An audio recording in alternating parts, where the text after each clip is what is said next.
Neue Strecke startet gleich mal mit einem Sprintrennen. 5 Runden lang in Katar. Sehr, sehr interessante Strecke im Training. Ja, hatte ich schon 1, 2 leichtere Probleme. Jetzt starten wir erstmal rein von der 8 an Sergio Perez vorbei. Leclerc, die kommen alle nicht so gut weg. Dafür Hamilton ganz weit vorne. Sainz, Achtung, erste Kurve. Oh. Ja, ihr seht hier schon die Ideallinie. Hier ist auch nicht so viel Platz zum Überholen. Eine sehr, sehr interessante Strecke. Zählt jetzt am Anfang jetzt mal nicht zu meinen Lieblingsstrecken. So nach den ersten paar Runden, die ich gefahren bin. Ist halt so eine Strecke, die nimmst du halt mit. Die ist halt da. Die tut jetzt nicht wirklich weh, aber muss halt auch gefahren werden. Also so unter die ersten 10 wird es nicht schaffen.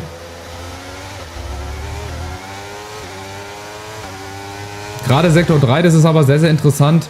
Da kann man wirklich mit Highspeed durchfahren. Das finde ich ganz gut gemacht. Dass man quasi ohne irgendwie auf die Bremse zu treten hier durchfahren kann. Ganz entspannt, ganz locker. Und gerade jetzt aber, was halt doof ist, es gibt glaube ich nur einen DRS-Abschnitt auch hier. Und das ist halt Start und Ziel. Das meine ich jetzt hier. Hier kann man durchfahren. Ja, kurz vorm Gas gehen, gar nicht bremsen, schön den ganzen Schwung mitnehmen. Aber meine Trainingszeiten waren halt auch dementsprechend, ne? Ist klar, ist eine komplett neue Strecke. Getriebe habe ich jetzt noch nicht ausgetauscht, werde ich dann wahrscheinlich nach dem Sprintrennen machen, auch wenn ich dann eine Strafe kassiere, natürlich, aber bei 70% Getriebe, das ist dann schon so in der Region, wo ich riskiere, einen Getriebeschaden zu bekommen und das kann ich mir halt jetzt nicht leisten in der Phase der Saison. Gerade wenn Leclerc halt auch wieder aufholt. Sainz, das ist wie gesagt so ein kleiner Störenfried, so ein Unruheherd. Der ist auch immer vorne mit dabei in den letzten Rennen, immer. Setzt hier und da mal ein paar Nadelstiche, aber er hat ja nichts zu verlieren. Oh, zu spät gebremst und das ist halt auch ein großes Problem. Dann kommen die anderen halt wieder ran. Sergio Perez, Norris, 7. Ganz, ganz eng beieinander. Also wie gesagt, ich brauche Katar jetzt nicht unbedingt. Ich habe jetzt, nachdem ich im Training gefahren bin und das Qualifying und jetzt ja auch im Sprintrennen, bin ich zu dem Entschluss gekommen, dass ich diese Strecke jetzt nicht unbedingt brauche. Ihr seht vielleicht hinten rechts in Gold das Stadion.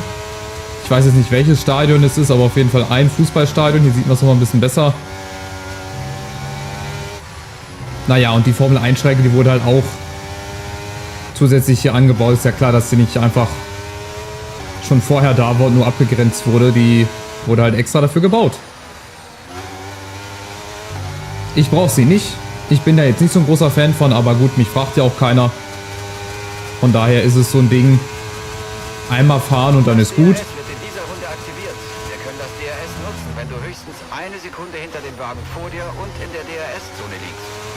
Also ich würde sie immer wieder eintauschen gegen Singapur, jetzt so zum Vergleich, oder auch gegen Monaco, da würde ich immer wieder hier fahren. Naja, ist ja klar, bei dem Getriebe und das Zeichen ist das auch nicht mehr orange oder so, das ist jetzt schon fast schon dunkelrot. Ich würde es ja gerne mal vor allem ausreizen. Bis zu einem Getriebeschaden, wie sich das dann ja anfühlt, wie es dann aussieht, aber das ist schon krass. Dann gucken wir überall dunkelgrün, bei uns nur Getriebe ist gelb mit Hang zum Orange werden oder zum Rot. Und es wird auch im Rennen sehr, sehr anstrengend. Also hier Katar, das ist nochmal so eine Schlüsselstrecke im Kampf um den WM-Titel, weil die Strecken danach, mit Las Vegas muss ich dann auch mal gucken, wie ich da zurechtkomme. Aber ich glaube, Las Vegas wird ein bisschen besser. So von dem, was ich schon gesehen habe. Ich bin sie jetzt noch nicht gefahren, aber alleine so, was die Map betrifft, wie die Strecke ist oder wie sie aussieht, sieht das auf jeden Fall schon mal besser aus. Hier die Karte sieht ja aus wie so eine Schnecke. So hinten das Schneckenhaus. Achtung, Sergio Perez kommt. Das kann ich jetzt natürlich gar nicht gebrauchen, aber gut, mit DRS habe ich auch in Japan gesehen. Bis zum Schluss, da kann ich nichts machen. Da kann ich dann halt leider nichts machen. Da bin ich total machtlos. Und Leclerc ist aber Gott sei Dank 7. Das heißt, er holt auch nicht so viele Punkte jetzt erstmal, aber dafür halt die anderen, ne? Russell, Hamilton vorne, Verstappen und Sainz. Gut, bei dem juckt mich das jetzt nicht so wirklich, dass der vorne ist, aber halt Hamilton und Russell, die können halt rankommen. Das ist eine ganz, ganz schwere Phase jetzt gerade. Mal gucken, wer hier am besten rauskommt.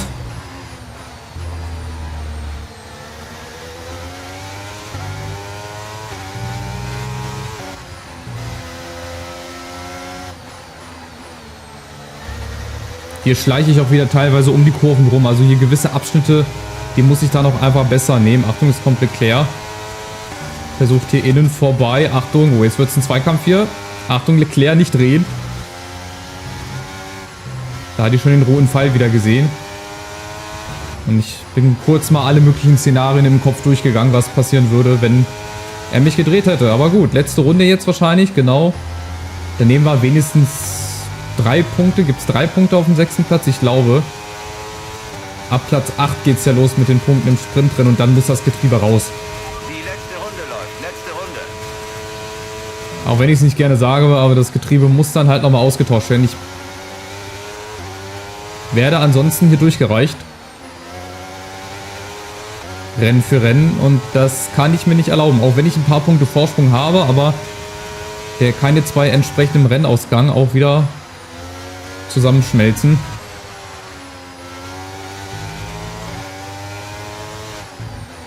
Schade, also ich verstehe nicht, warum sie hier so viele Kurven reingebaut haben. Jetzt haben sie doch mal den Platz, hier wirklich auch mal 1, 2 längere Abschnitte zu machen. Ich frage mich ja immer noch, ob es eine bestimmte Vorgabe gibt, wie viele Kurven eine Formel-1-Strecke haben muss. Gibt es da eine bestimmte Vorgabe? Haben die eine bestimmte Längenvorgabe, an die sie sich halten müssen? Bauen sie deswegen vielleicht die Strecke so, wie sie sie gebaut haben? Ich weiß es ja nicht. Wenn es das alles geben würde, würde ich das ja verstehen, aber wenn nicht, dann nicht. Okay, Abstand zum Auto. Oh, Vorsicht. Ach du Scheiße, gelber Curb. 4 Sekunden. Ja, und da ist natürlich Leclerc an mir vorbei. Die gelben Curbs, ey. Da habe ich mich schon mit dem Gesicht auf dem Boden gesehen. So ist der gehoppelt hier gerade und gedotzt. Schade, auf den letzten Metern verlieren wir jetzt also Platz 6. Oh, und Platz 7 jetzt auch noch an Alonso oder was? Nee, den behalten wir immerhin. Starten hinter Leclerc. Platz 7 ist okay. Aber natürlich nicht ganz optimal. Aber ich habe das Beste rausgeholt, glaube ich. Sainz gewinnt. Und wir gucken mal, wie es im Rennen wird.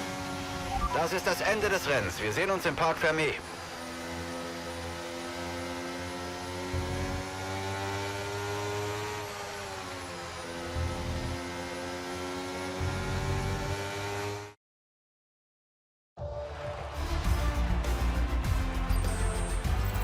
Werfen wir einen Blick auf die aktuelle Fahrerwertung. Die Situation an der Spitze ist nach diesem schwierigen Rennen für unseren Weltmeisterschaftsführenden eine andere. Der Abstand hat sich verringert. Die Startaufstellung steht jetzt also fest und wir freuen uns auf ein fantastisches Rennen. Schalten Sie morgen wieder ein, um live mit dabei zu sein. Und bis dahin sage ich ciao und bis morgen. Schauen wir noch mal kurz auf die Rangliste. Das ist jetzt wirklich am interessantesten, dass Sainz wieder gewonnen hat. Gut, das ist jetzt wahrscheinlich ein bisschen nebensächlich. Der hat jetzt 95 Punkte Rückstand. Wir haben auch immer noch guten Vorsprung. Aber immer angenommen, wir holen hier gar keinen Punkt und die anderen, die holen alle hohe Punktzahlen, dann sieht das auch ganz schnell wieder anders aus. Aber wir machen uns jetzt mal nicht ins Hemd. Ich wechsle jetzt mal das Getriebe und dann sehen wir zu, dass wir im Rennen noch den ein oder anderen Platz gut machen. So, dann wollen wir mal wieder 22 Platz Gridstrafe dafür, dass ich das Getriebe ausgetauscht habe. Naja, früher gab es da auch mal weniger für. Los geht's. From Last to First Challenge. Mal gucken. Je nachdem, wie gut wir wegkommen mit Softs, dann geht es mit Mediums in Runde 7 weiter. Aber jetzt muss ich mich hier erstmal zurechtfinden. Wo ist mein Platz hier im Rudel? Ah, Sergio Perez ist auch von hinten gestartet. Der ist auch nur 14. jetzt. Der hat also auch ein bisschen was verändert, glaube ich. Ja, und wir müssen nach Leclerc Ausschau halten und nach allen anderen auch so ein bisschen. Aber jetzt gucken wir erstmal auf Magnussen. Schauen, dass wir uns hier irgendwie eingereiht bekommen. Und schnellstmöglich hier vorbeikommen, ne? Nicht, dass wir uns hier aufhalten lassen von irgendwelchen langsameren Autos oder sonst irgendwas. Aber hier ist halt schwer zum Überholen. Das ist ganz, ganz haarig.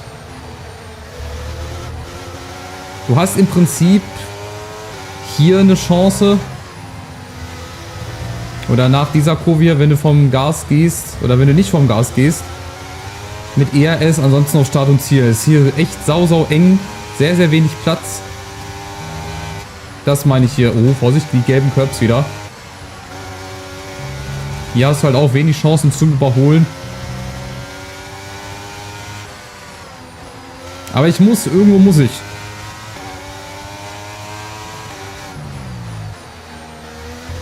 So, Platz 16. Das ging auch schon mal besser. Nach der ersten Runde, Sainz ist Erster, soll mir recht sein, wenn der das Rennen gewinnt mit schnellster Rundenzeit. Magnussen vorbei, oh, es gibt einen gelben Sektor, hinten schon, oder was? Im nächsten Streckenabschnitt gab es einen Unfall. Oha. Keine Überholmanöver, solange du gelbe Flaggen siehst. Nein, es ist Verstappen! Verstappen ist ausgeschieden, was ist denn jetzt los? Oha. Grüne Flagge. Max Verstappen. Ist der schon mal ausgeschieden? Der ist, glaube ich, noch nie ausgeschieden. Oh weia. Dem scheint die saudische oder die katarische Luft nicht so gut zu bekommen. Alter, ich hätte jetzt mit einem gerechnet, aber mit Verstappen. Gut, Sergio Perez hätte ich auch noch verstanden, aber Max Verstappen raus.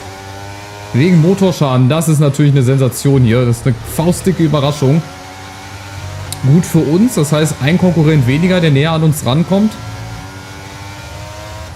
Und vielleicht sogar die Chance, dass er, gut, völlig rausfliegt aus dem Meisterschaftsrennen nicht, aber das ist natürlich ein herber Rückschlag. Ein ganz, ganz großes Minus, ein ganz, ganz großes L für Verstappen. Tja, aber was bringt das, wenn wir hier auf dem 15. rumkrepeln, an Tsunoda nicht vorbeikommen und versuchen hier Platz 15 zu verteidigen? Das bringt uns natürlich dann auch nichts. Aber unsere Zeit kommt vielleicht noch. Mal gucken. Hamilton mit einer 1,24. Gut, wir haben jetzt hier eine 1,33. 1,25 wird es wahrscheinlich werden, ja. Du kannst jetzt das DRS verwenden. So, und das können wir halt nur auf Start und Ziel verwenden. Ansonsten hast du hier keine Möglichkeit. Du musst halt echt diese riskanten Überholmanöver in der Kurve machen. Das ist, darauf ist die Strecke hier ausgelegt wahrscheinlich. Hier wäre nochmal ein Abschnitt. Und ich fahre natürlich auch wie eine besenkte Sau, ey. Das ist schlimm. Das ist wirklich echt schlimm. Das bringt mich ja an den Rande der Fassung. Oh. Nicht an Tsunoda hinten ran. Da dachte ich, der Frontflügel fällt jetzt ab. Aber ich nehme die Kurven auch nicht gut. Das muss ich mir halt auch zugestehen. Das ist echt sehr schlecht.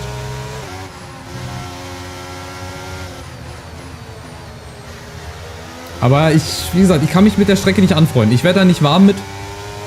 Ich muss sie jetzt nicht unbedingt nochmal fahren. Also gerne demnächst mal wieder irgendwo anders ein paar Strecken bauen oder vielleicht auch mal Rennstrecken nehmen, die schon da sind, anstatt immer welche neu zu bauen. Ich verstehe zum Beispiel gar nicht, warum sie Frankreich rausgenommen haben. Frankreich und Portugal, das waren zwei richtig gute und super Strecken. Nicht nur, weil ich da öfter auch gewonnen habe, sondern weil die sich auch einfach gut fahren ließen.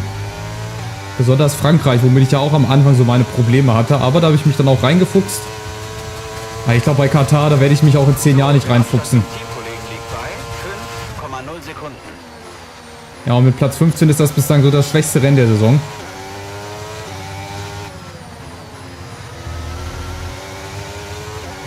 Ich schaffe es nicht mal an Tsunoda vorbei, obwohl wir, glaube ich, beim Antrieb, vorne mit dabei sein müssen. So dritter, vierter mindestens. Ah, Tsunoda, Vorsicht! Das habe ich gemeint, einmal eingedotzt. Und er bleibt natürlich wirklich kerzengerade. Ich kriege die Verwarnung. Ja, das kann man vielleicht noch so machen. Aber habt ihr vorne Tsunoda mal gesehen? Der hat sich kein bisschen gedreht oder hat irgendwelche Probleme bekommen. Hat der hinten kein Frontflügel mehr? Albon, ist das? Nee, habe ich falsch gesehen. Oh, und jetzt fahre ich auch noch ins Kiesbett rein. Ja, Frontflügel sitzt. Also das ist hier mehr Pleiten, Pech und Pannen. Eine neue Rennstrategie überlegen. Ich habe einige Optionen für dich. Sieh auf deiner MFA nach. Oh, Rennstrategien? Alles klar. Ja, wir gehen quasi nur eine Runde eine Runde früher rein. Weil ansonsten Runde 7, das wäre ja die normale Strategie. Also es waren ja nur die 2 Strategien. Also gehen wir jetzt schon eine Runde früher rein als geplant, um eventuell nach vorne hin irgendwas aufzuholen. Aber gegen wen wollen wir denn einen Undercut starten? Warum gehen wir denn früher rein? Das ist die Frage. Besteht dadurch eventuell die Chance, irgendwas zu gewinnen vorne? Ich glaube nicht. Ich glaube, Katar ist nochmal so ein richtiger kleiner Dämpfer hier für uns. Ein Glück haben wir auch so viele Punkte Vorsprung und ein Glück ist auch Verstappen zum Beispiel schon ausgeschieden. Aber Hamilton und Russell und Leclerc, die kommen natürlich auch alle näher ran. Ich sehe sogar, dass Fernando Alonso Dritter ist. Meinetwegen kann der sich auch noch ein paar Mal oben mit aufs Podium Behalte den Abstand schmuggeln. nach vorne im Auge. 2,1 Sekunden. Ja, und hinter mir Albon und Sargent. Also tut mir leid, ich muss auch schneller sein als die Williams-Fahrer. Da läuft doch auch irgendwas verkehrt, oder nicht?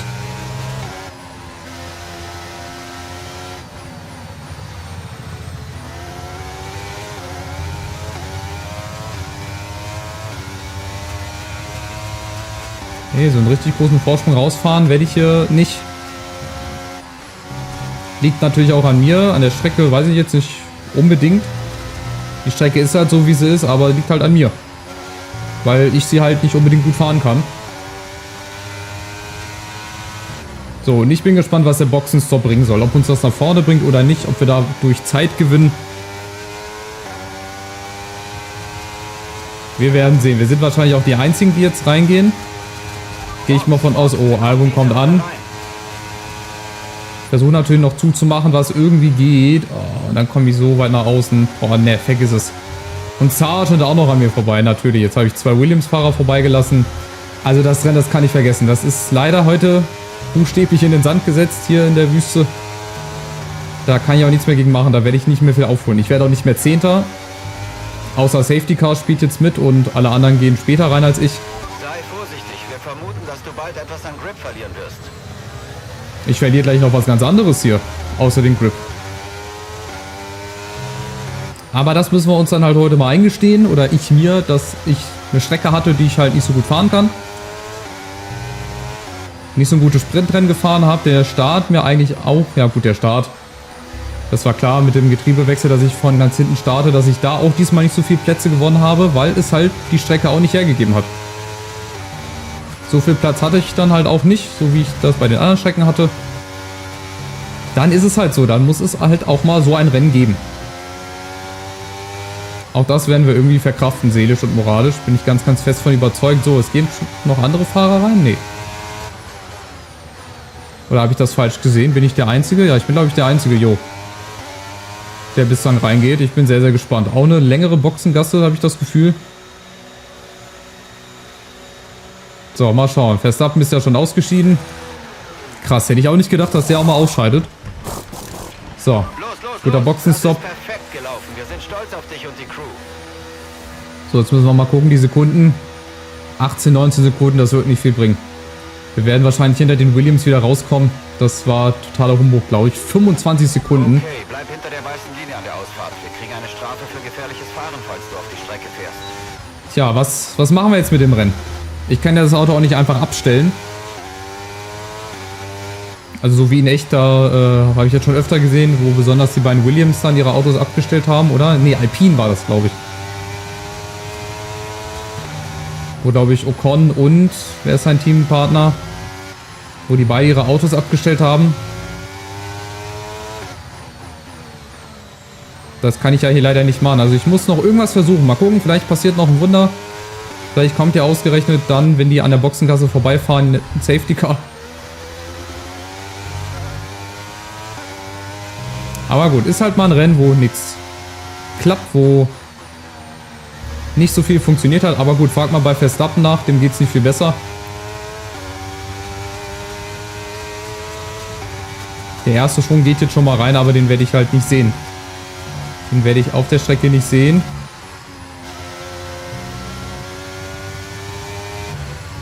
Oh, mir fehlt ja auch der Schwung. Oh, da waren wieder die gelben Curbs. Mir fehlt auch der Schwung dann in diesen engen Kurven.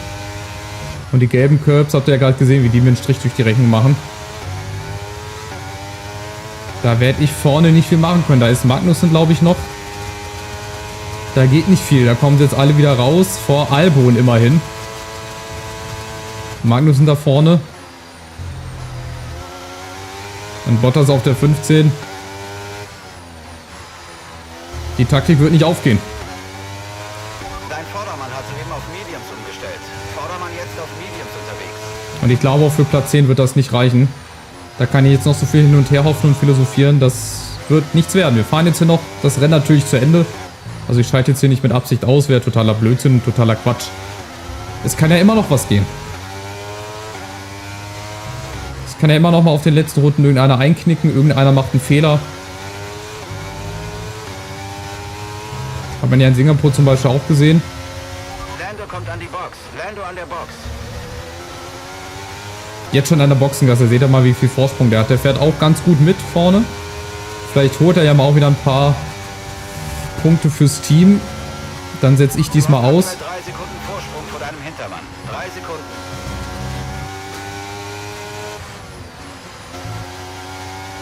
So, ist die Hälfte vorne drinne. Die fahren auch jetzt ganz schnell wieder raus. Vielleicht wird es ja doch noch was, aber ich glaube nicht, wenn wir jetzt mit DRS mal ein bisschen Gas geben. Vielleicht geht ja doch noch was. Die sind nämlich jetzt erst wieder rausgekommen und wir sind auch ganz gut unterwegs hier mit Speed. Ich habe nichts gesagt eigentlich. Hülkenberg, Gasly, da kommen wir raus. Wir haben die schnellste Rundenzeit mit einer 1,23 und Perez ist 9. Und wir sind 11. Und vielleicht geht ja doch noch was. Vielleicht war die Boxen-Stop-Strategie doch nicht so verkehrt.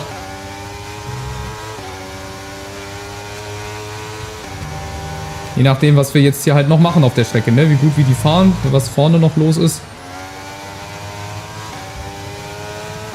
Weil jetzt waren halt auch alle drin. Achtung, Bottas. An dem müssen wir eigentlich auch vorbei. Der hat auch ein sehr langsames Auto oder Alpha generell.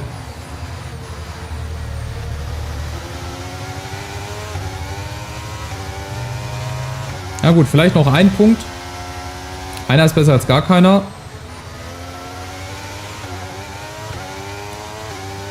Und Alonso ist wirklich Vierter. Und da ist halt eine große Lücke. Da ist sogar noch ein Alpine. Ist das richtig, ey? Der hellblaue Punkt ist doch Alpine, ne?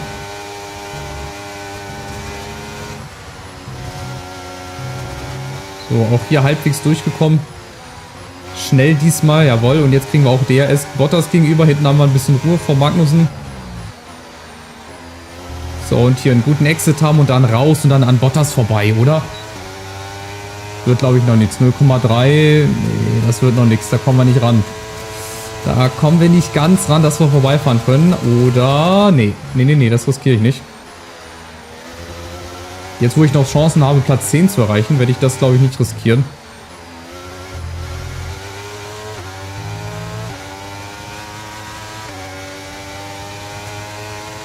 Kommt doch nochmal ein bisschen Spannung auf. Ich dachte, das wird hier so ein langweiliges Rennen. So einfach dahin geplänkelt.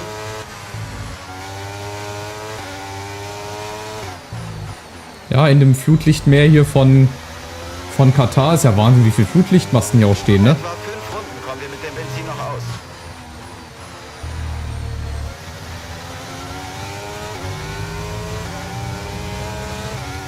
So schön hier jeden Curb mitgenommen. Da merkst du halt jede Faser in dem Controller vibrieren. Wahnsinn. Spart Geld für die Massage. So. Achtung, wieder die gelben Curbs. Warum bauen die hier auch hin? Vielleicht, weil die genau das verhindern wollen, dass wir hier vielleicht die Strecke abkürzen. Aber das wundert mich, dass Bottas wirklich vorne schneller ist als wir. Obwohl wir einen neuen Motor haben, neues Getriebe und so weiter. Na, aber vielleicht holt halt Alpha in bestimmten Bereichen auch mehr und mehr auf. Problem ist jetzt, dass Bottas leider kein DRS hat. Das heißt leider, das ist gut für uns. Vielleicht schaffen wir es. Ja, das schaffen wir locker. Schön vorbeigeflogen auf die 10. Jawohl, wenigstens jetzt ein Punkt stand jetzt. Das haben wir richtig gut hinbekommen. Und jetzt ist Stroll vorne gegen Sergio Perez. Und dann ist Norris schon da. Vielleicht holen wir den auch noch ein.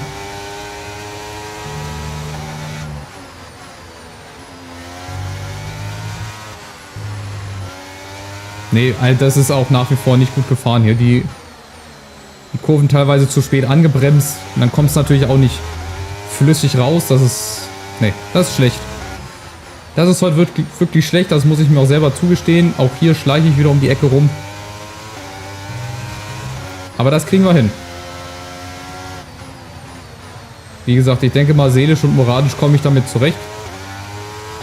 Dass ich ja auch mal ein schlechtes Rennen abliefere. Dass ich halt nicht gewinne. Oder aufs Podium fahre.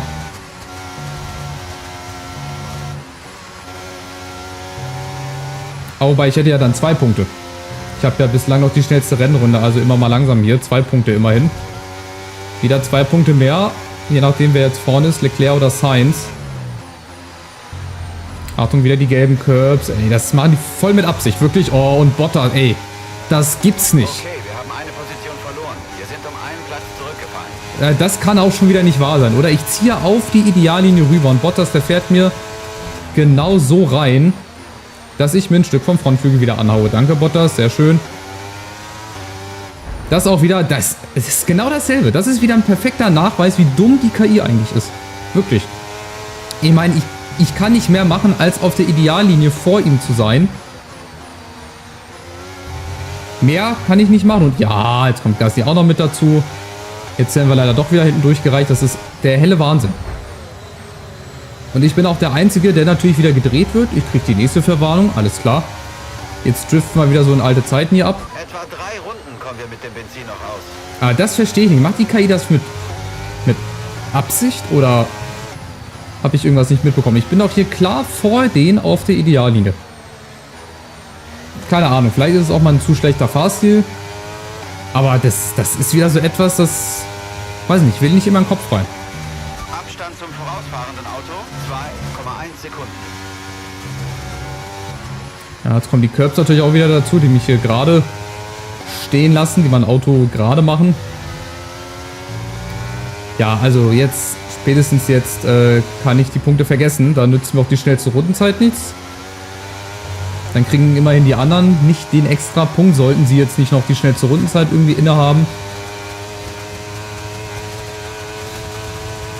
Ja, Hülkenberg versucht's, aber er schafft's nicht. Da braucht er auch gar nicht rüberziehen. Und wieder das gleiche. Und guckt euch an, ich bin der Einzige, der sich wieder dreht. Warum dreht sich jetzt Hülkenberg nicht? Warum dreht sich jetzt Hülkenberg nicht? Ich war wieder der Einzige, der aus diesem Unfall als Verlierer rausgegangen wäre. Das gibt's doch gar nicht. Jungs, versucht das doch mal zu fixen, dass die KI sich auch mal dreht oder dass die KI auch mal so ein bisschen ins Wanken kommt. Aber bleiben standhaft. Die kleben quasi auf dem Asphalt. Die haben so richtig zack, draufgeklebt oder irgendwas, irgendeine Mechanik, dass die sich nicht drehen.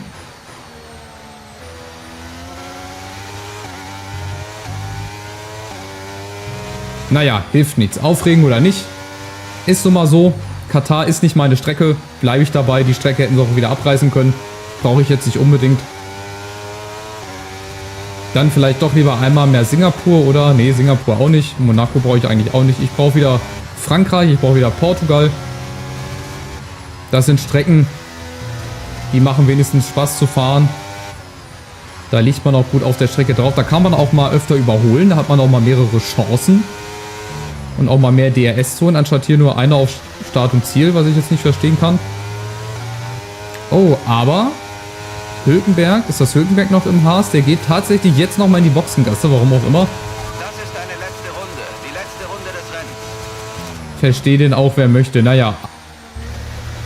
Wir können sich ändern. Wir haben jetzt am Ende des Rennens natürlich ein bisschen reingechoked. Vielleicht bin ich auch das ein oder andere Mal zu riskant auf der Ideallinie gefahren. Aber wie gesagt, bei dem allerersten Dreher, wo dann Bottas an mir vorbeigefahren ist, da bleibe ich dabei. Der hätte Bottas halt auch einfach entweder bremsen können oder auch mal irgendwie anders rüberziehen können. Aber ich weiß nicht, was die KI macht. Ob die mich nicht sieht, ob die mich nicht sehen will. Vorne gibt es übrigens einen Ferrari-Doppelsieg. Ich hoffe, dass wenigstens Sainz vorne ist. Dann holt Leclerc nicht so viele Punkte auf. Wir haben nur noch Benzin für eine Runde. Aber immerhin haben wir... Wie viele Punkte haben wir denn im Sprintrennen wohl? 1 Punkt, 2 Punkte? Wir gehen ja nicht ganz punktlos hier raus.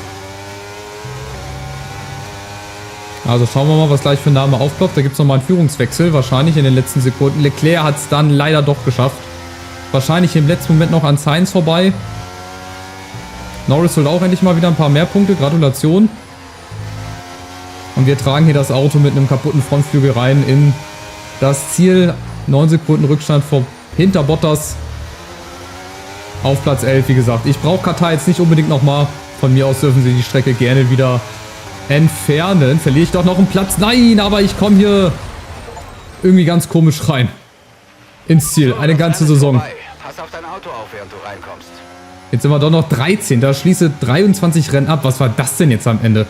Da müssen wir auch noch mal drauf gucken. Ist Gasly noch an mir vorbei? Das ist ein ganz, ganz wildes Rennende. Die karierte Flagge ist draußen und die Fans feiern unter dem nächtlichen Wüstenhimmel hier in Katar.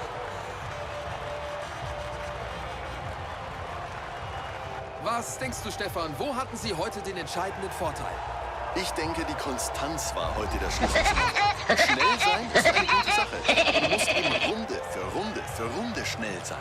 Wenn du das schaffst, kannst du von den Fehlern anderer Fahrer profitieren.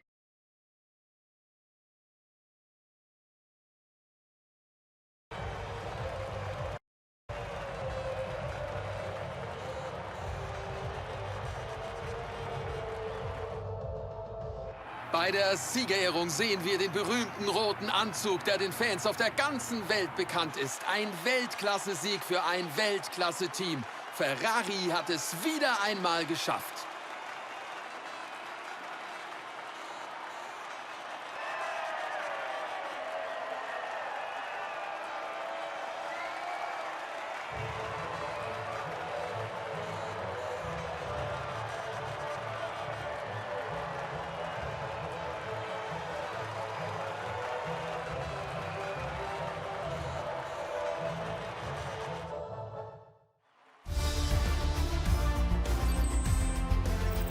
Werfen wir einen Blick auf die Fahrerrangliste. Dank eines beeindruckenden Resultats heute übernimmt Charles Leclerc die Führungsposition in der Meisterschaft. Wir haben heute einige beeindruckende Leistungen auf der Strecke gesehen, Stefan, aber wer ist für dich der Fahrer des Tages?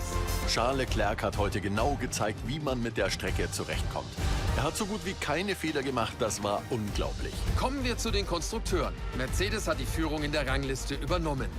Wow, das war auf jeden Fall ein aufregendes Wochenende in der Formel 1. Begleiten Sie mich und Stefan bald wieder, wenn wir mit mehr Formel 1 Action zurück sein werden. Also erstmal danke an den, der mir ein Follow auf Twitch da gelassen hat. Ihr habt es wahrscheinlich gehört. Danke auf jeden Fall, egal wer es war. Habe ich vergessen auszustellen. Naja, shit happens. So, das einmal hier vom Rennen. Haben wir natürlich ein bisschen, ja, einbüßen müssen, aber egal. Wir sind ja von der 20 gestartet. Leclerc gewinnt leider. Ansonsten Alonso ein bisschen überraschend, Norris auch überraschend, diesmal ein paar Plätze gewonnen und nicht verloren, aber natürlich die größte Enttäuschung, denke ich, ist Verstappen. Ja, Leclerc holt dann 28 Punkte, wir holen halt nur 2 und das sieht dann folgendermaßen aus. Leclerc ist auf der 1 mit 2 Punkten, aber auch nur Vorsprung. Ihr seht, wie hauteng das da oben ist. Russell kommt wieder ran, Sergio Perez, Hamilton kommt wieder ran. Das wird noch ganz, ganz schwierig. Aber ich glaube, die nächsten Strecken liegen uns wieder mehr. Und da werden wir dann auch wieder ein paar mehr Punkte holen. Am Ende bin ich dann auch noch mal irgendwie in eine Kollision geraten. Bin dann nach links rüber in den Sand. Und dann haben mich noch 2 andere Autos überholt. Von daher, gut, war mir das am Ende jetzt auch egal. Aber das ist auch wieder so typisch. Und übrigens bei diesem einen Crash, das habe ich mir noch mal angeguckt. Da ist Bottas über diesen gelben Curb rübergefahren. Ist standhaft geblieben. Ich wäre wieder wahrscheinlich... Hätte mich 10-mal gedreht oder so, aber Bottas blieb ganz standhaft, hat auch nichts verloren von seinem Frontflügel, ist normal weitergefahren. Also das ist so das, was mich so ein bisschen ärgert an der KI. Ich weiß nicht, ob das nur bei mir so ist, ob das nur an mir liegt, dass das bei mir so ist, oder ob ich das irgendwie ein bisschen anders sehe oder zu eng oder weiß der Geier was. Aber ich finde, das ist einfach schon ein bisschen auffällig, dass die KI teilweise in den Unfällen schon sehr bevorzugt wird. Was so, ja, Unfälle einfach auch betrifft. Also ich bin immer derjenige, der halt entweder gedreht wird oder entweder was verliert an von seinen Frontflügelteilen her oder von irgendeinem anderen Teil. Wobei jetzt gerade in der letzten Runde Hülkenberg, warum der reingegangen ist, gut, habe ich jetzt auch nicht verstanden. Naja, ist ja auch egal. Es bleibt auf jeden Fall spannend. Das ist die Hauptsache, das ist das, was ich immer wollte. Jetzt haben wir das nächste Sprintrennen. Okay, also haben sie die Sprintrennen diesmal ein bisschen anders verpackt als sonst. Wir hatten nämlich jetzt in Katar, jetzt haben wir ein Sprintrennen, dann hatten wir Belgien und noch irgendeine Strecke hatten wir als Sprintrennen. Ihr seht, der Abstand. Wir haben jetzt aber auch überall gute Komponenten drin, neues Getriebe. Das muss jetzt für die letzten Rennen reichen. So viele sind es nämlich jetzt auch gar nicht mehr. Es sind noch 5 mit 2 Punkten Rückstand und noch ein paar anderen Fahrern. Russell, Sergio Perez, die können theoretisch auch immer noch Weltmeister werden. Ich bin wirklich sehr, sehr gespannt, wie das am Ende ausgeht. Hier ein paar Teile saven, oder? Können wir... Ja gut, so viel entwickelt bekommen wir jetzt wahrscheinlich auch nicht. Guck mal gerade, wie hier ist, ob wir beim Antrieb nochmal was machen können. Da sind wir immerhin Dritter. Wie sieht das hier aus? Strapazierfähigkeit, 4. Chassis, oh, Vorletzter, Drittletzter. Das ist natürlich ganz, ganz schwach. Und hier sind wir halt oben. Also im Prinzip bis auf die Chassis, wo wir echt ganz, ganz katastrophal dastehen, sind wir eigentlich ganz gut. Na komm, dann saven wir mal die Teile hier. Die Teile, die halt zu saven sind. So viele sind es ja gar nicht. Und dann bin ich gespannt aufs nächste Rennen. Lasst ein Like da, lasst ein Abo da. Nächstes Sprintrennen. Ich hoffe, es läuft ein bisschen besser als in Katar. Macht's gut. Ciao, ciao.